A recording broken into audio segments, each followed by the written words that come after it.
اس vlog میں آپ کو میاں نواز شریف کا ایک واقعہ سنانے جا رہا ہوں۔ یہ واقعہ انتہائی دلچسپ اور بہت بڑا سبق ہے۔ یہ 1992 کی بات ہے جب میاں نواز شریف وزیر اعظم جبکہ محترمہ بینظیر بھٹو اپوزیشن لیڈر تھی اور سعید مہدی صاحب راولپنڈی ڈویژن کے کمشنر تھے۔ اپوزیشن لیڈر ہونے کے ناطے محترمہ بینظیر بھٹو میاں نواز شریف کے خلاف جلوس نکالتی رہتی تھی۔ میاں نواز شریف ان جلوسوں سے بہت تنگ تھے۔ ایک دن محترمہ بینظیر بھٹو نے اعلان کر دیا کہ وہ راولپنڈی میں ایک جلوس نکال رہی ہیں۔ میاں نواز شریف کو اس بات کا علم ہوا تو انہوں نے سعید مہدی کو حکم دیا کہ وہ محترمہ بینظیر بھٹو کو روکیں۔ سعید مہدی نے اپنی بہت کوشش کی لیکن محترمہ انتظامیہ کو چکمہ دے کر راولپنڈی پہنچ گئی۔ انٹرنیشنل میڈیا نے بھی بی بی کو بہت زیادہ کوریج دی جبکہ میاں صاحب سعید مہدی سے ناراض ہو گئے۔ سعید مہدی میاں صاحب سے ملاقات کر کے اپنی پوزیشن واضح کرنا چاہتے تھے لیکن میاں صاحب سعید مہدی کے ساتھ ملاقات کے لیے راضی نہیں ہو رہے تھے۔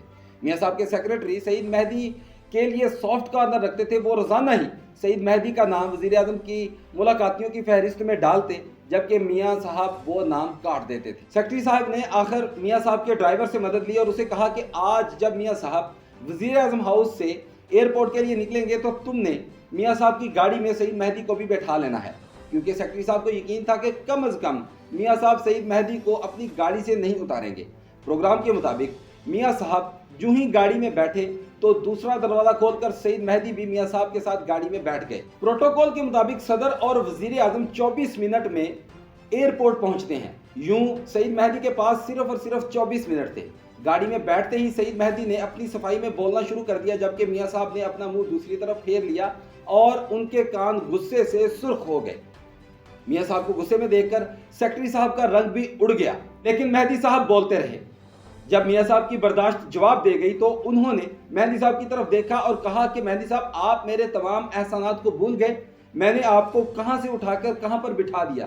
اس کے بعد میاں صاحب اپنے تمام احسانات گنوانے لگے جو انہوں نے کیے۔ مہدی صاحب چپ چاپ سنتے رہے۔